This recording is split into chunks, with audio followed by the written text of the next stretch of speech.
Ini ada yang komen ya, bahwa katanya bagi Azwaja khilafah itu akan tegak berdiri sendiri di bawah naungan Al-Mahdi. Ini kalau mau diperjelas ya, bahwa sebenarnya sikap orang semacam ini ingin mengatakan bahwa umat Islam tidak perlu berjuang, tidak perlu berdakwah untuk menegakkan khilafah, cukup menunggu Al-Mahdi saja, nanti tiba-tiba Al-Mahdi akan menegakkan khilafah sendirian. Nah, pendapat semacam ini jelas kesalahannya. Yang pertama, bahwa dalam hadis Nabi disebutkan dengan jelas bahwa Al-Mahdi muncul di bai'at itu setelah wafatnya seorang khalifah sebelumnya. Rasulullah SAW bersabda, akan ada perselisihan pada saat wafatnya seorang khalifah. Maka keluarlah seorang laki-laki dari Bani Hashim menuju Makkah, kemudian mereka membaiat laki-laki itu, yaitu Al-Mahdi, di antara Rukun Yamani dan Maqam Ibrahim. Jadi jelas bahwa hadis ini menegaskan bahwa Al-Mahdi dibaiat setelah wafatnya khalifah sebelumnya. Maka aneh orang mengatakan kita menunggu Al-Mahdi saja, padahal sebetulnya Al-Mahdi lah yang menunggu kita untuk menegakkan khilafah.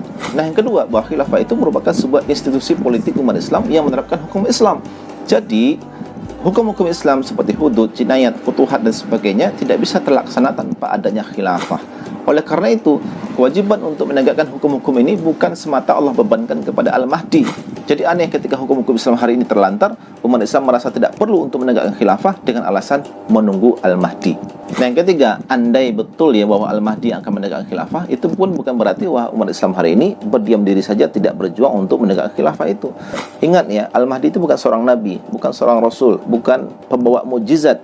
Rasulullah SAW saja, ya, beliau seorang nabi, seorang rasul, membawa mukjizat yang banyak ya untuk umat manusia, tapi tidak serta-merta beliau berjuang sendirian, ya, tidak serta-merta beliau kemudian tiba-tiba diakui oleh orang-orang Makkah waktu itu beliau seorang nabi yang harus diikuti, tapi beliau harus berdakwah, harus berjuang, harus berjihad, harus kemudian berkorban sampai kemudian diusir, ya, diboikot dan sebagainya.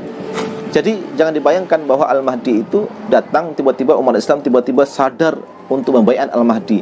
Tiba-tiba berbagai bangsa-bangsa hari ini yang terpecah belah hari ini kemudian tiba-tiba menyerahkan kekuasaannya kepada Al-Mahdi begitu saja, tanpa ada proses-proses dakwah sebelumnya yang dilakukan oleh umat Islam.